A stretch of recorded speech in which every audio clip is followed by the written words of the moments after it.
What's up, ladies and gentlemen? So I have here today a brand new YouTube video, and this is going to be for Jurassic World: The Fallen Kingdom, a movie that I just got back home from seeing.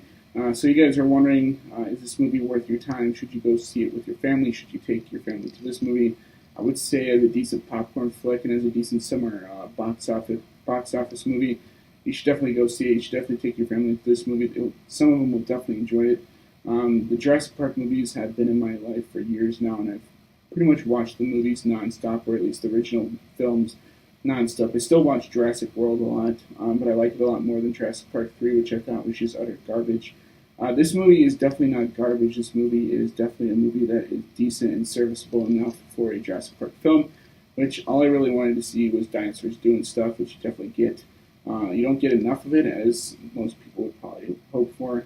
This is definitely a movie that centers around animal rights and stuff, which honestly would make sense for a movie like this. The only thing that I don't the only thing I don't really like is the fact that they completely disregard the fact that Site B or Isla Sorna exist in this franchise. They do mention that in Jurassic World that they took the animals from Site B, which is Isla Sorna, to Site A, which is Isla Nublar, and Isla Nublar is pretty much right next to Isla Sorna. It's like an island that's like kitty corner from the island. So why they couldn't transport these animals from Site A to Site B, it doesn't make any sense to me. It's one of those plot holes where you're scratching your head thinking, well, why didn't they just do that? It would make this whole movie a lot simpler and a lot easier for the people involved to kind of have the dinosaurs still exist in sort of an enclosed environment. So why they didn't do that, I don't know. I think it's just one of those things with a storytelling premise that they just kind of ignored, which kind of annoys me because they harken back to the other movies with Ian Malcolm, which he's only in this movie for about like 5 minutes. He's in some sort of like a courtroom scene where he's testifying before court, and he's kind of going over the events of the first two movies that he was involved in.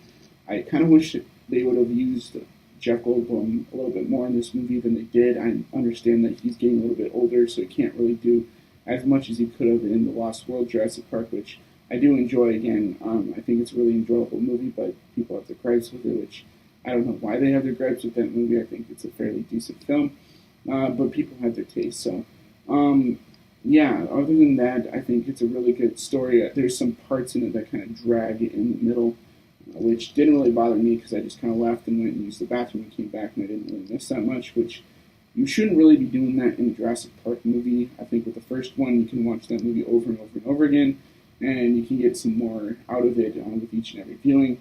But for some reason, with Jurassic World: Fallen Kingdom, they just kind of retread some of the similar and old moments. There's like several moments which are kind of cool to see where they kind of harken back to the original movies, but they kind of ruin it at the same time by doing that.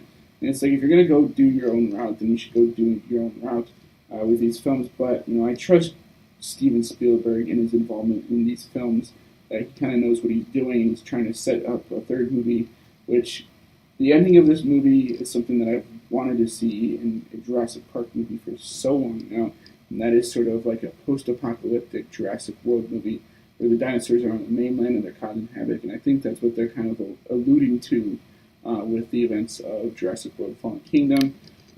You're rarely on this island, Isla Nublar, for far too long before the island gets destroyed, and the island gets destroyed really early on in the film. It feels like something that should have been the climax of a movie, but it was done in the beginning of the film to bring the events of that part of the film into the newer ending, which the last half of the film takes place on a mansion, and one of the jokes I've kind of made is that this should have been called Jurassic World: Fallen Mansion, which the end of this movie pretty much is. There's some decent scares. It kind of reminds me a little bit of Alien or Aliens, where you kind of have the monster in the house and it's kind of chasing around the main characters in the film. There are some stock characters which I thought were kind of annoying, but I did like the fact that they gave Bryce Dallas Howard, or Ron Howard's daughter, a little bit more to do in this movie than she did in the last one. In Jurassic World, I didn't really care for her character. I thought she was just some sort of whiny, businesswoman. And in this movie, they actually gave her a lot more of a character and a lot more, like, some sort of a story arc. There's not much of a story arc between the characters in this movie. But I really did enjoy Chris Pratt as a character in this film. You see a little bit more to his character than you did in the first movie. In the first movie, he was kind of just this animal trainer that was trying to survive this event that was happening. In the second one, he's kind of that same character, but you see a little bit more of his Chris Pratt personality, which I do kind of enjoy. So overall, I think this is a well-made movie. This is definitely a movie that has a lot of plot holes. I would definitely go into this movie not watching any of the trailers, because the trailers definitely did ruin parts of the movie for me, because when I was watching the movie, I could kind of predict what was going to happen just simply by watching the trailers beforehand. And then some of the reviews are kind of negative on this movie. I don't think that most of them are justified. I think this is a fairly decent, serviceable movie that you can watch with your family and stuff, and that's not as bad as The Last Jedi. I think I have a lot of gripes now with The Last Jedi than when I first saw it, because when I first saw The Last Jedi, I really liked that movie, and then as subsequent viewings, I just started to dislike the movie. But with this movie, it's a Jurassic Park movie, and I'm a huge Jurassic Park fan, so I think it's a really good movie. There's some parts in it that are bad, obviously.